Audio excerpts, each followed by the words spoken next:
Dios les bendiga, mis queridos hermanos. Eh, Soy su servidor, su hermano en Cristo, Oscar Marcarraiban. Le doy gracias a Dios porque me permite llevar un tiempo de la palabra de Dios para cada uno de ustedes. Y hoy con un tema muy importante que es acerca de la multiplicación de iglesias. Pero antes de comenzar, mis queridos hermanos, vamos a orar, ¿sí? Vamos a poner en las manos del Señor este tiempo. Amado Padre Celestial, te damos gracias, Dios amado.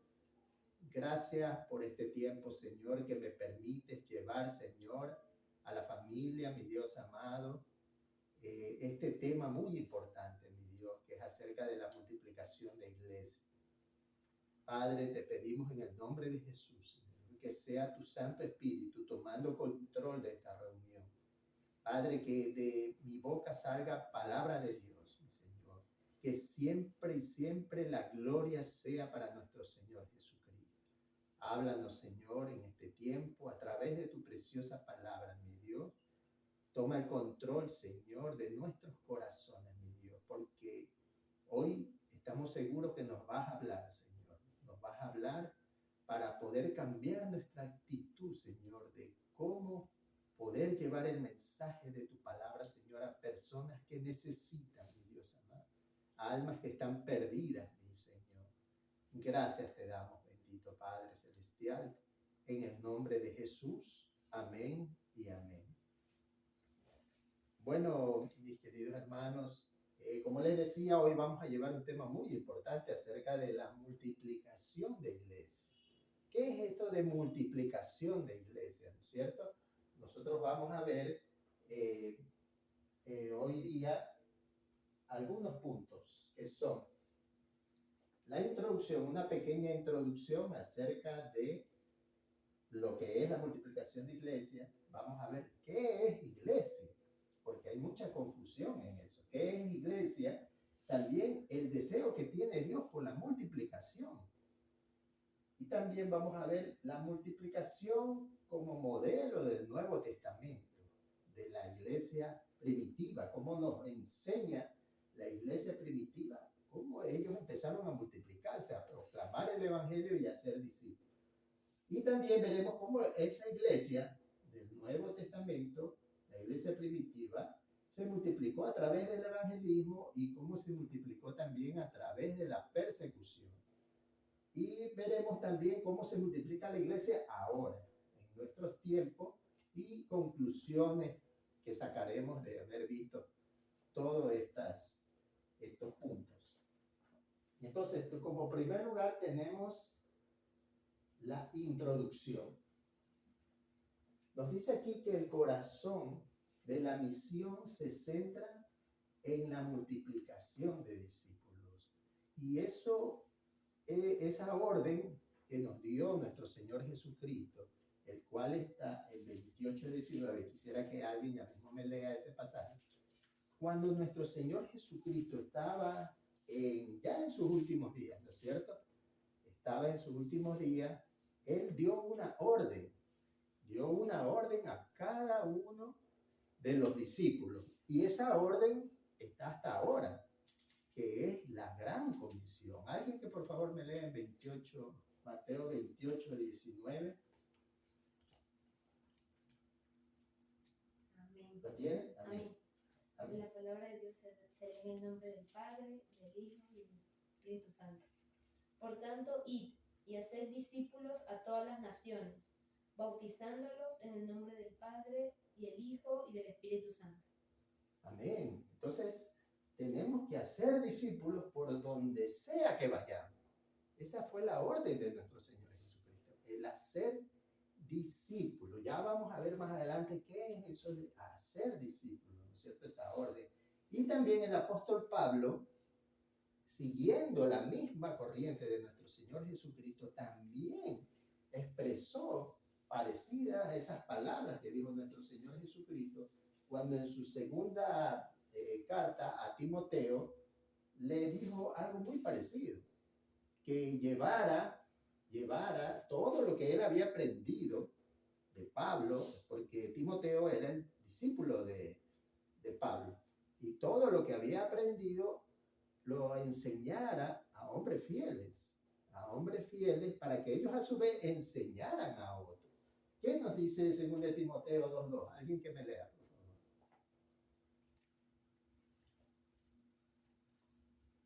¿Lo tienen?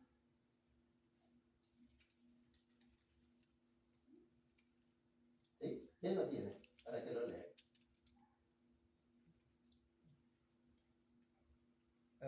Amén. 2 Timoteo 2:2. Uh-huh. Lo que has oído de mí ante muchos testigos, esto encarga a hombres fieles que sean idóneos para enseñar también a otros. Amén. ¿No es cierto? Muy parecido a lo que dijo el Señor. Y hacer discípulos. Así también el apóstol Pablo le dijo a Timoteo que lo que había aprendido de él se lo enseñe a hombres fieles. Y estos a su vez iban a enseñar a otros. Y allí está empezando la multiplicación de discípulos. Porque lo que yo aprendí ahora, he aprendido, se lo enseño a otros. Y así ese que aprendió le va a enseñar a otros. Y así se va multiplicando. Y haciendo la gran comisión como lo pidió nuestro Señor Jesucristo. Entonces vemos que el desarrollo y avance de la iglesia en esos primeros tiempos, ¿no es cierto? Ellos se basaron en dos cosas muy importantes. En primer lugar, se basaron en el tema de la resurrección, ¿no es cierto? Acordémonos que los discípulos tenían su maestro, el Señor Jesucristo, que había sido asesinado, pero al tercer día resucitó, ¿no es cierto? Y eso es el centro fundamental de la predicación de ellos, la resurrección de nuestro Señor Jesucristo. Y el otro punto en lo cual se basaron también era en la extensión que ellos iban a hacer, a extenderse por medio de la multiplicación de discípulos, tal como lo veíamos en el mandato de nuestro Señor Jesucristo y como el apóstol Pablo también le decía a Timoteo. Pero siempre, como dice Hechos 1:8, que vendría el Espíritu Santo, ¿no es cierto? El Espíritu Santo, y ahí tendrían poder cuando venga a ellos el Espíritu Santo. Todo siempre es con la ayuda del Espíritu Santo en que podemos hacer la voluntad de Dios. Y también en Hechos 16:5, para que alguien me lea, en Hechos 16:5, donde nos confirma el crecimiento de las comunidades cristianas. ¿Qué dice Hechos 16:5? Amén. Dice, así que las iglesias eran confirmadas en la fe y aumentaban en número cada día. Cada día iban aumentando. Eran confirmadas en la fe en quien, en Jesucristo, ¿no es cierto? Porque predicaban el Evangelio de Cristo.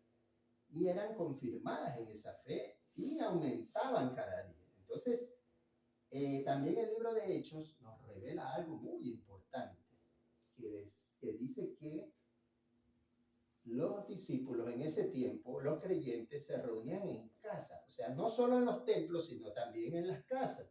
Y aquí tenemos algunos versículos en donde nosotros vemos que ellos se reunían en casa, en la iglesia primitiva. En Hechos 2:46, 47, que alguien me lea, por favor. Hechos 2:46 y 47.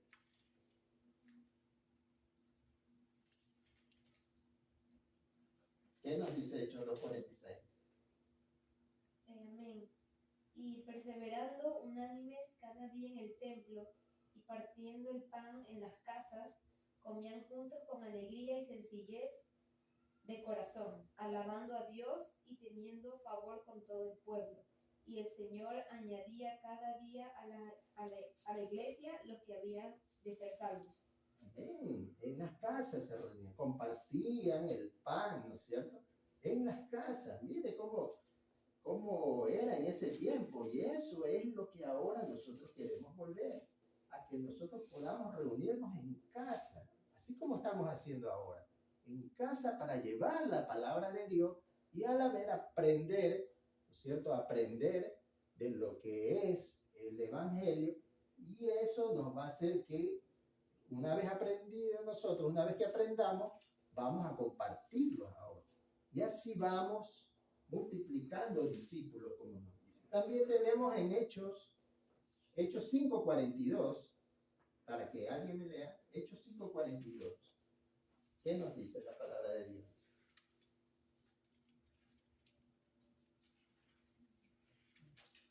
Hechos 5:42. Amén.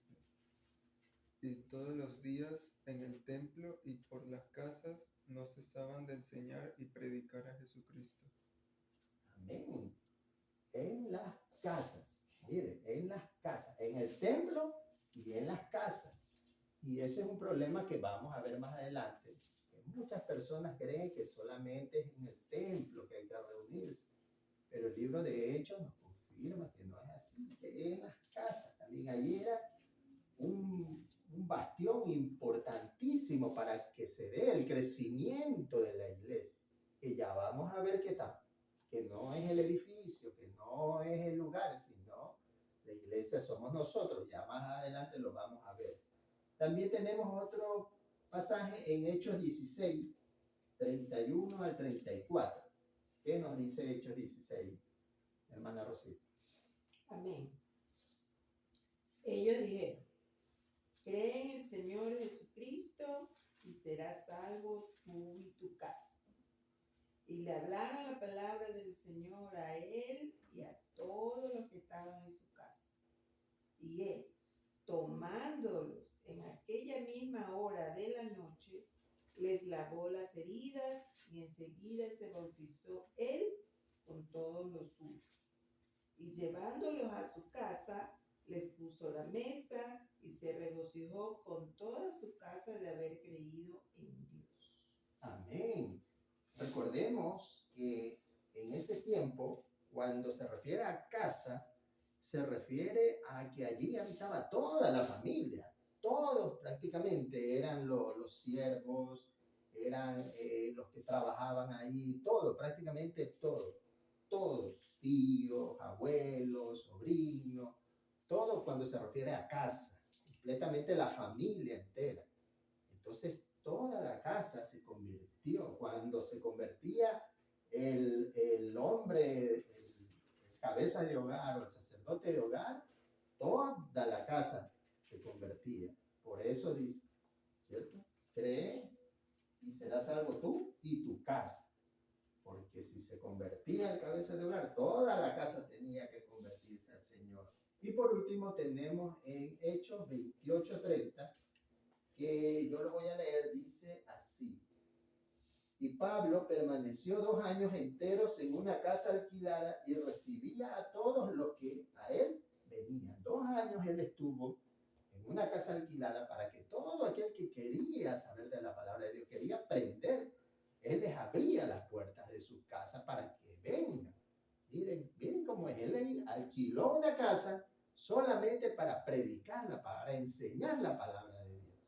Entonces, hoy en nuestros tiempos, prácticamente eso no se ve. Eso ni nuestra propia casa queremos abrirla para enseñar la palabra de Dios. Imagínense, peor alquilar una casa para enseñar la palabra de Dios. Entonces, nos da una buena enseñanza aquí. Entonces, nosotros vemos que el crecimiento de la iglesia no se basa en ninguna fórmula mágica. No se basa en algún método de crecimiento o algo así, algo fenómeno. No. Esto simplemente se basa en la voluntad que tiene cada uno y en la capacidad de multiplicar discípulos. Eso simplemente, en el amor que uno tiene a nuestro Señor Jesucristo y a que Él nos ha rescatado y que ahora nosotros queremos darlo a todas las personas. Queremos que ellos conozcan también de ese amor de nuestro Señor Jesucristo, que nos rescató de nuestra vaga manera de vivir. Entonces, como dice aquí, la iglesia crece, se desarrolla y se multiplica. O sea, estamos hablando de un ciclo vital, ¿no es cierto? Que nace, crece, se desarrolla y se multiplica. Ese es el ciclo vital de la iglesia. De manera natural, en la medida que enfocamos nuestro esfuerzo en hacer discípulos. Eso es lo que quiere el Señor Jesucristo, que nosotros hagamos discípulos, hagamos discípulos. Ahora vamos a ver el otro paso. ¿Qué es iglesia? ¿Qué es iglesia? Nosotros vemos que viene de un vocablo griego que es eclesia, que significa asamblea o reunión. Y en el Nuevo Testamento, ¿no es cierto?, se adaptó para que iglesia se refiera a una comunidad de fieles o creyentes en el Nuevo Testamento.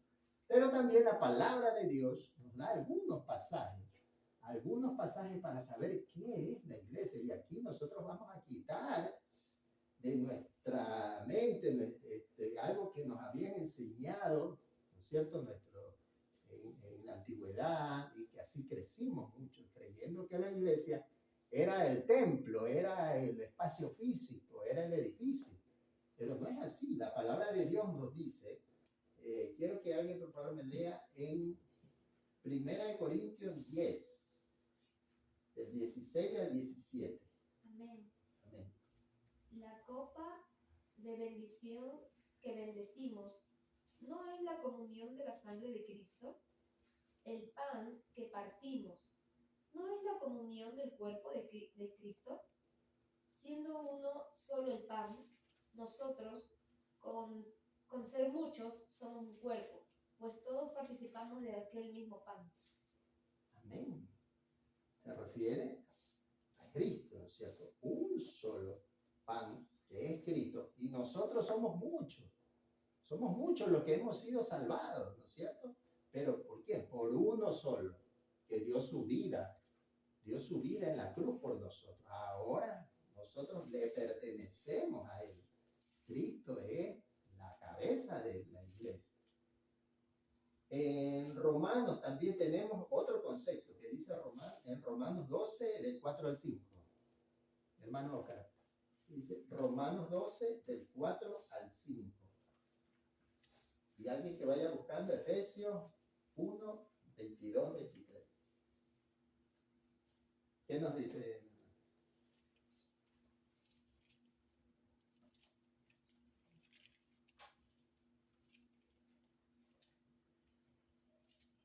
Romanos 12, del 4 al 5.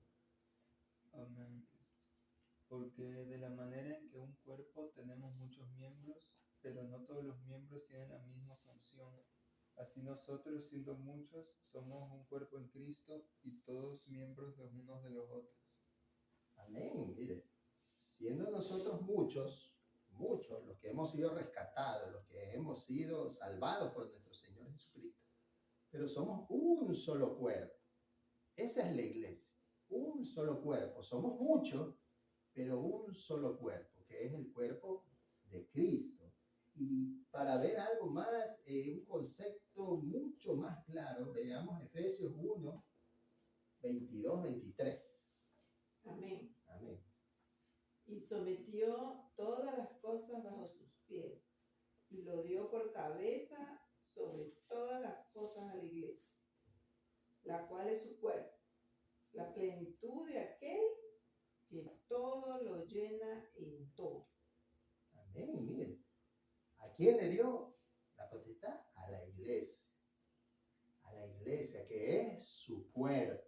Cristo es la cabeza y nosotros su iglesia, nosotros somos su cuerpo.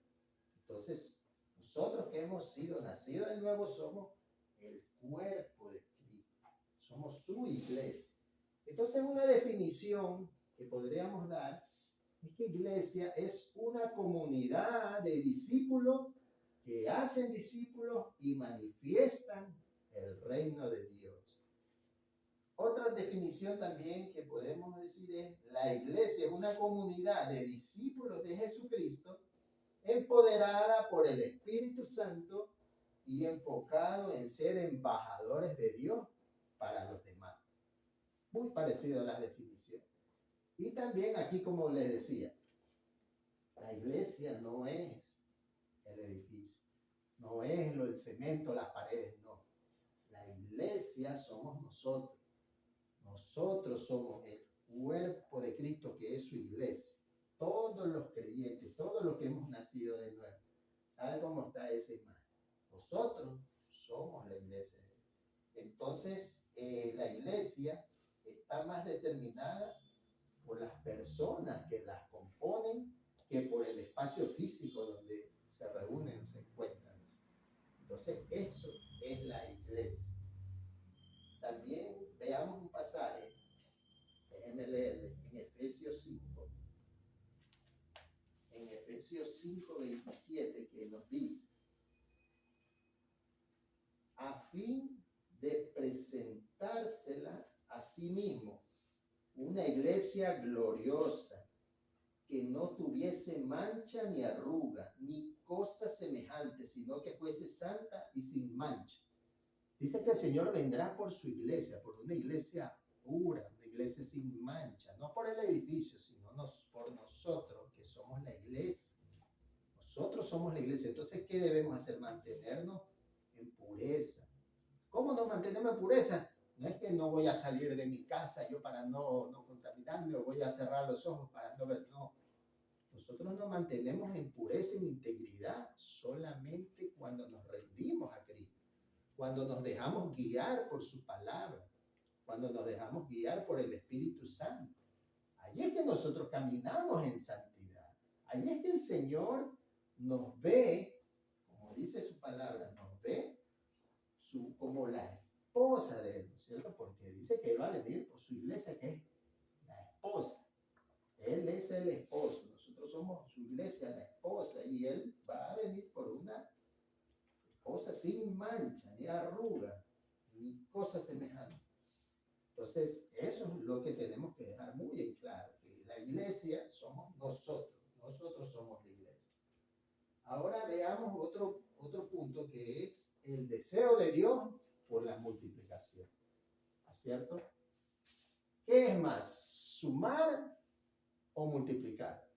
¿Qué da más números? ¿Sumar o multiplicar? Multiplicar, ¿no es cierto? Entonces Dios siempre, desde la creación, Él siempre tuvo ese deseo de la multiplicación. De la multiplicación. Dios tiene un deseo apasionado de multiplicación, tanto en el mundo natural como en el ámbito espiritual.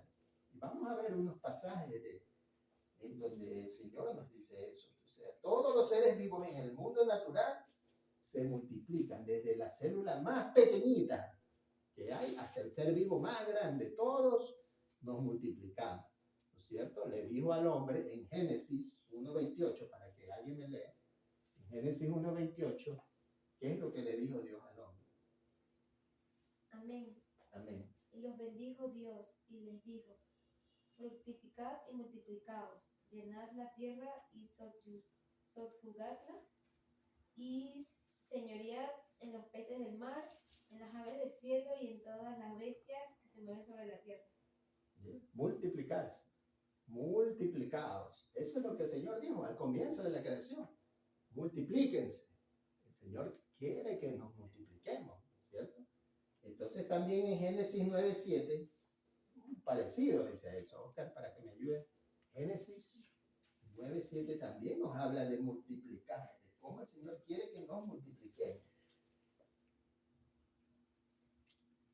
¿Qué nos dice Génesis? Génesis 9:7. Amén. Mas vosotros fructificad y multiplicaos, procread abundantemente en la tierra y multiplicaos en ella.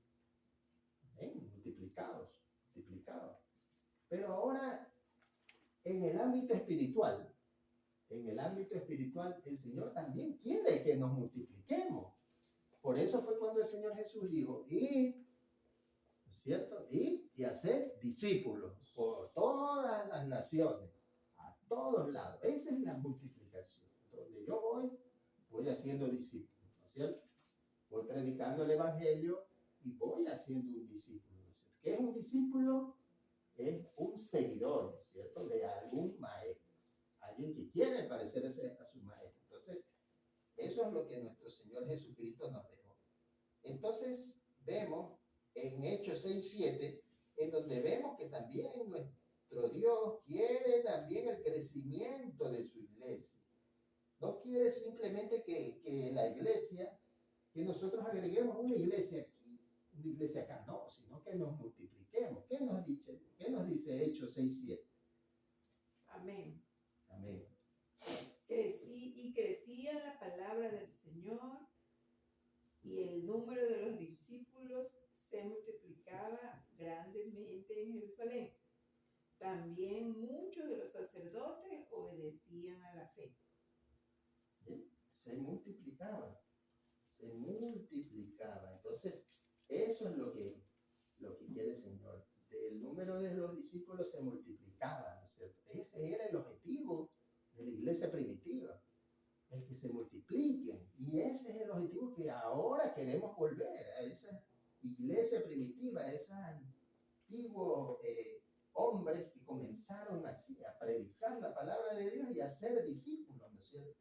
Entonces, la multiplicación de iglesias es algo vital, es algo muy importante, es algo pero que nosotros tenemos que hacer. La multiplicación, no podemos decir simplemente aquí pongo una iglesia y acá también, no, sino multiplicarse, ¿no es cierto? Eso es lo que nosotros tenemos que hacer. Entonces, imagínense, mucha gente va a evangelizar a personas para traerlos a la iglesia, ¿no es cierto? Eso es lo que por lo general toda iglesia predica a alguien y lo que quiere es llevarlo a la iglesia. Pero lo que hacían los discípulos acá es que ellos salían, iban a buscar a las personas, iban allá a buscarlos para predicarle la palabra de Dios allá donde ellos estaban, ¿no es cierto? En su lengua, en su cultura, en su hábitat, donde ellos estaban allá, los buscaban los discípulos, ¿no es cierto? ¿Por qué? Porque tiene que cumplirse Apocalipsis 7:9. ¿Qué nos dice Apocalipsis 7:9? Léelo, Camila. Después de esto miré, y he aquí una gran multitud, la cual nadie podía contar, de todas naciones, y tribus, y pueblos, y lenguas, que estaban delante del trono y en la presencia del Cordero, vestidos de ropas blancas y con palmas en las manos. Amén. De toda cultura, de toda lengua. O sea, eso tiene que cumplirse, eso está escrito. Por eso el Señor hizo el mandato. Porque todo tiene que llegar a todas esas áreas, personas que a lo mejor están lo más recóndito de algún lugar, pero allá tiene que llegar la palabra de Dios, ¿no es cierto? Entonces, ese es el deseo de Dios por la multiplicación. Ahora veamos la multiplicación como modelo del Nuevo Testamento para la iglesia. La multiplicación es el modelo del Nuevo Testamento para la iglesia. Y por eso tenemos el mejor testimonio que podemos encontrar, que es en el libro de Hechos. El libro de Hechos es un testigo fiel de lo que es la multiplicación de las iglesias.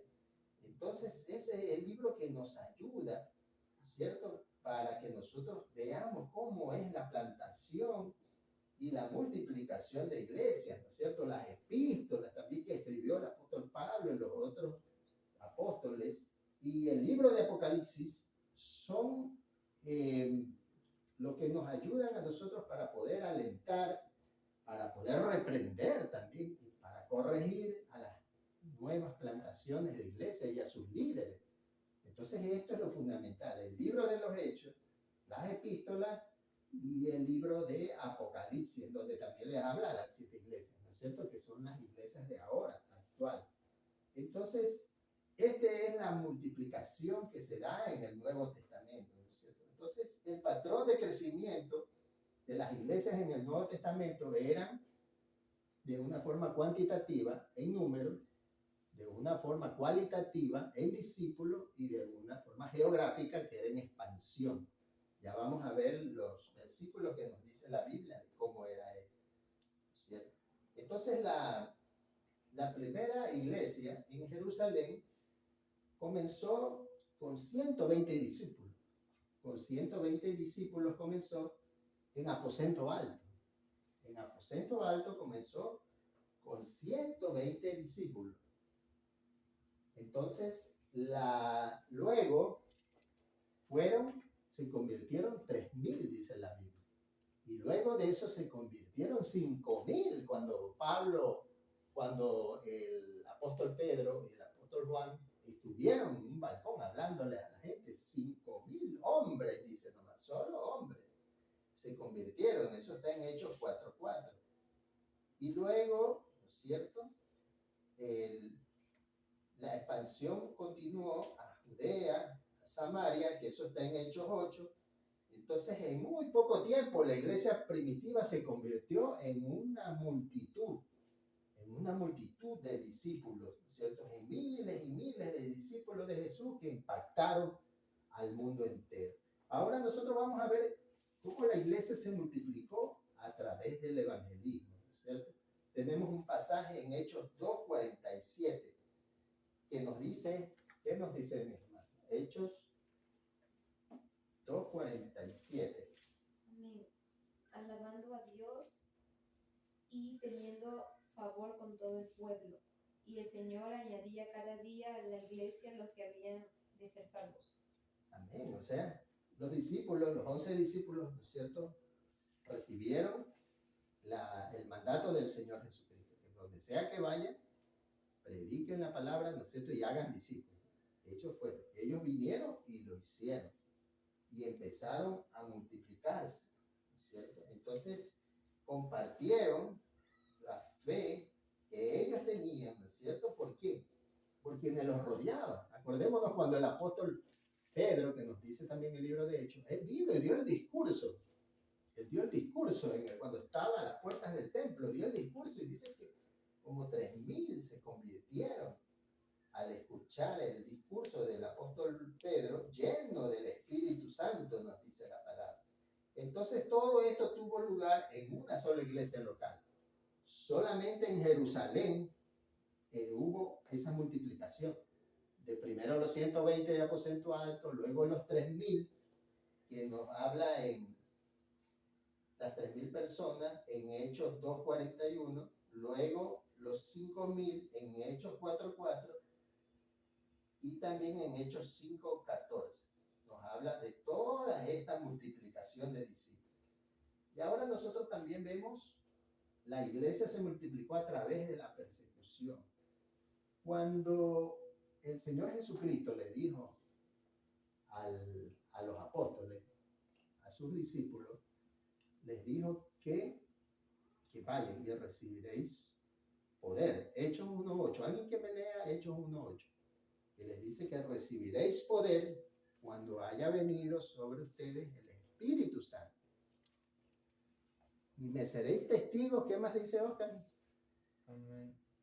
Pero recibiréis poder cuando haya venido sobre vosotros el Espíritu Santo, y me seréis testigos en Jerusalén, en toda Judea, en Samaria y hasta lo último de la tierra. Jerusalén, Judea, Samaria y hasta lo último de la tierra. Pero parece que los apóstoles, que no sabemos por qué, se quedaron en Jerusalén y empezaban a multiplicarse, pero ahí nomás, en esa iglesia local. O sea, el Señor les había dicho algo, pero ellos, quizás por temor, quizás por cualquier cosa, se quedaron ahí, solamente en Jerusalén. Allí se estaban multiplicando, pero no estaban haciendo lo que el Señor les dijo. Vayan a Judea, vayan a Samaria y van allá hasta lo último. Entonces, como decíamos antes, ¿no es cierto?, el Señor Jesucristo es la cabeza de la iglesia, ¿no es cierto? Y cuando nosotros como cuerpo, como un cuerpo humano que tenemos, ¿no es cierto?, lo que nuestra cabeza nos dice, el cuerpo obedece, ¿no es cierto? Si la cabeza nos dice que yo camine para la izquierda, yo camino para acá. Si la cabeza me dice que yo camine a la derecha, yo camino para acá. Entonces la cabeza es la que manda. Entonces el Señor Jesucristo, ¿qué hizo? Porque ellos solamente estaban en Jerusalén creciendo, pero no estaban, entonces estaban yendo a los otros lados. Entonces, ¿qué permite el Señor Jesús? permite que pase Hechos 8.1. Alguien que me lea Hechos 8.1. Miren lo que pasa.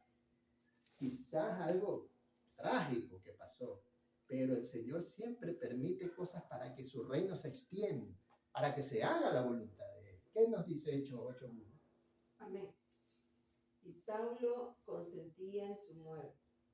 En aquel día hubo una gran persecución contra la iglesia que estaba en Jerusalén. Y todos fueron esparcidos por las tierras de Judea y de Samaria, salvo los apóstoles. Salvo los apóstoles se quedaron en Jerusalén. Y el resto, ¿qué fue? La persecución, cuando lo matan a Esteban. Cuando Esteban muere, permite Dios que pase eso. Se lo llevó a Esteban. Dice que Esteban vio abiertos los cielos, vio abiertos los. Dice que lo vio al Señor allí, lo vio al Señor Jesús. Permitió que pase eso. ¿Para qué? Para que se vayan los demás creyentes a las áreas donde el Señor Jesús le había dicho. A Judea, a Samaria y al resto donde se empezaron a ir, donde el apóstol Pablo después fue y los encontró en todos esos lugares, en sinagogas que ellos se congregaban ahí, en Asia, en Grecia, por todos lados por donde fue el apóstol Pablo, allí había una sinagoga. O sea, todos los propósitos que se hacen siempre es la voluntad de Dios. Dios permite, incluso permitió que haya una riña, si se puede decir, un pleito entre Pablo y Bernabé. Porque Bernabé quería llevarlo a Marcos, Juan, que se llama Juan Marcos, el que escribió el libro de Marcos. Y Pablo no quería, ¿por qué? Porque Marcos en el primer viaje los había acompañado, pero en la primera estancia que estuvieron, se regresó a Jerusalén. Entonces eso no le gustó a Pablo, al apóstol Pablo. Entonces le dice Bernabé que quiere llevarlo a él y él dice, no, que sí, que no. Entonces se separaron y se abrieron. Entonces el Señor Jesús permitió eso. ¿Para qué? Para que vuelvan a hacer el segundo viaje. El apóstol Pablo vuelva a ir a otras iglesias que estaban allí.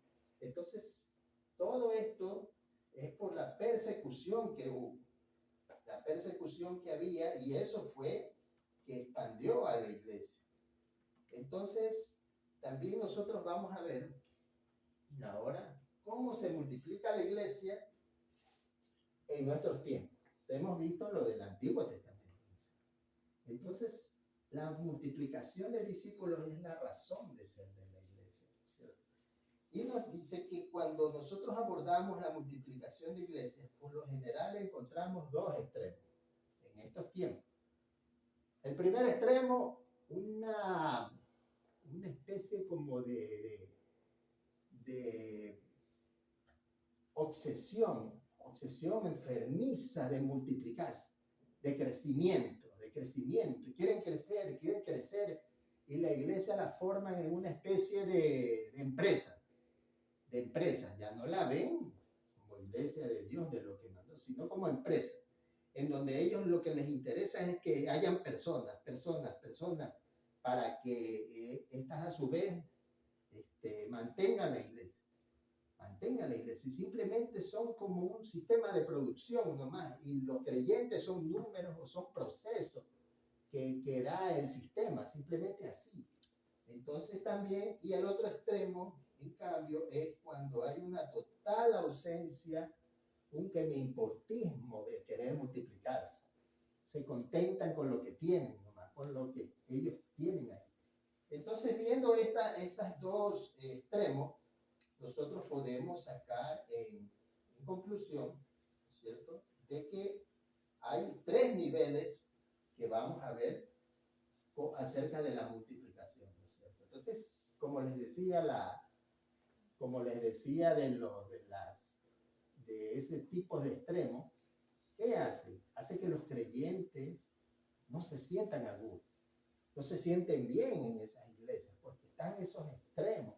Entonces no se desarrollan esos en la capacidad que ellos de pronto llegan a la iglesia con el fin de hacer la voluntad que que mandó nuestro Señor Jesucristo, pero hay esa obsesión en esas iglesias y ellos se sienten incómodos. ¿Y qué pasa?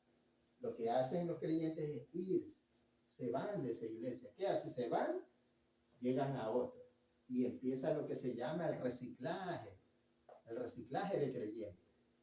Entonces, cuando hay una obra, ¿qué va? Los mismos creyentes, los ya antiguos, van a hacer esa obra, ¿no es cierto? Termina esa obra, empieza otra obra y no hay nuevas personas que quieran ir, nuevos creyentes que quieren, sino que los mismos nuevamente tienen que ir a hacer la obra y así es un reciclaje de creyentes y ellos se aburren y ya no quieren continuar y muchos se apartan de la iglesia. Entonces, viendo esto de aquí, vemos un primer nivel, la iglesia para creyentes. ¿Qué significa esto? De que todo es hacia adentro. Ellos quieren la membresía, todo el presupuesto que ellos tienen, lo hacen para su interior, dentro de la iglesia, para los creyentes. Entonces aquí prácticamente hay una multiplicación nula porque no buscan a los de afuera. Simplemente es para los que ya están en la iglesia y hay una comodidad y los que están dentro de esa iglesia ni siquiera hacen algún esfuerzo por ir a evangelizar, por ir a buscar nuevas almas, nuevos creyentes. No lo hacen. Entonces, este primer nivel prácticamente hay una multiplicación nula. Ahora nosotros vemos este segundo nivel, que son los perdidos para la iglesia, ¿cierto? En este nivel se invierte recursos, ¿cierto? Se invierte recursos también para salir a ver a no creyentes, ¿no es cierto? Para convertir. Pero el problema aquí es que ellos salen a predicar la palabra, pero ¿qué quieren? Los quieren traer a la iglesia. Los quieren llevar a la iglesia. ¿A qué? A que vengan y llenen la membresía de la iglesia. Van, le convierten y le traen a la iglesia. ¿No es cierto? Entonces, este es el modelo por lo general común de todas las iglesias. El que van, predican la palabra y lo que quieren es ven, te invito a la iglesia. Los traen a la iglesia. Pero ahora, nosotros los que estamos ahora estudiando y estamos aprendiendo, y esto es lo que realmente quiere el Señor, es este tercer nivel, la iglesia para los perdidos. La iglesia va al mundo, la iglesia sale a buscar a los perdidos, la iglesia va a las casas va a ver a las personas que no conocen de Dios, las personas que no han escuchado de la palabra de Dios. Allá sale la iglesia, allá. Y allí hace la iglesia en casa. Entonces aquí hay un alto nivel de multiplicación. ¿Por qué? Porque ellos van a ser discípulos. Y esas personas que son discipuladas a su vez van a ir y a buscar a otros perdidos. Entonces eso es lo que decía nuestro Señor Jesucristo y también lo que decía el apóstol Pablo. De que lo que ellos aprendieron, los discípulos aprendieron, ahora les van a enseñar a otros. Y así se va haciendo la multiplicación. Entonces, esto es el tercer nivel y esto es lo que quiere. Cada miembro aquí, en este tercer nivel, cada miembro es capacitado para que pueda ir afuera, salir a la calle, salir a donde están las almas perdidas y allí pueda predicar la palabra de Dios. Esa es la diferencia con las otras dos. El creyente es capacitado para que ellos a su vez sientan ese gozo, ese deseo, esas ganas de que lo que han aprendido ahora lo van a predicar a las almas que están perdidas, ¿sí? Entonces, ese es el llamado de la gran comisión, ¿sí? Y como último, tenemos las conclusiones, ¿cierto? Conclusiones que nosotros veíamos que la iglesia es el cuerpo de Cristo, ¿no es cierto? Que es un grupo de personas que creen en Jesucristo y se reúnen regularmente para adoración, compañerismo y servicio. La iglesia es la revelación de Dios para el mundo, ¿no es cierto? En Efesios 3:10 nos indica que Dios ha elegido a la iglesia para dar a conocer su sabiduría a múltiple al universo. Dios tiene la intención de usar la iglesia, su iglesia, para llevar el conocimiento de Dios a todas las personas. Entonces también nos dice que la iglesia es la estrategia de Dios para cumplir la gran comisión, ¿no es cierto? Entonces, Mateo 28:19, como decíamos, no solamente se trata de ir a hacer evangelismo, ¿no es cierto? No solamente eso. Claro que tenemos que hacerlo para que las personas conozcan de Dios, pero que también hay que hacerlo, discipular, ¿no es cierto? Hacer un seguimiento a esas personas, discipularlo, cosa que allí estamos cumpliendo la gran comisión, y el Señor nos da la sabiduría para poder hacer estrategias para cumplir esta gran comisión. Entonces, eso, mis queridos hermanos, ¿alguien tiene alguna pregunta para poder responderle? Bueno, si no es así, entonces les agradezco mucho este tiempo, pero en el nombre de Jesús, que lo que aquí le he propuesto, le he enseñado a ustedes, quede guardado en sus corazones para saber que nosotros tenemos que salir porque allá afuera está la necesidad, y predicar la palabra de Dios, llevar el mensaje de Cristo a las personas que necesitan. Entonces, vamos a orar, mis queridos hermanos, para terminar este tiempo. Gaby, ¿me ayudas para leer? Amado Padre Celestial, te damos gracias, Señor amado. Gracias porque me has permitido llevar este mensaje, mi Dios, a la familia, Padre amado. Gracias, Señor, porque eres bueno y tu amor y tu misericordia es para siempre, mi Dios. Gracias porque nos has ayudado, Señor amado, nos has rescatado a nosotros. Ahora tenemos la misión de ir y predicar tu palabra, Señor, a personas que estuvieron así como nosotros, perdidas, Señor amado. Bendito Dios, danos la fuerza, danos la sabiduría para hablar con denuedo tu palabra, Señor amado, sin temor alguno, sabiendo que no nos avergonzamos, porque es poder de Dios el Evangelio, Señor.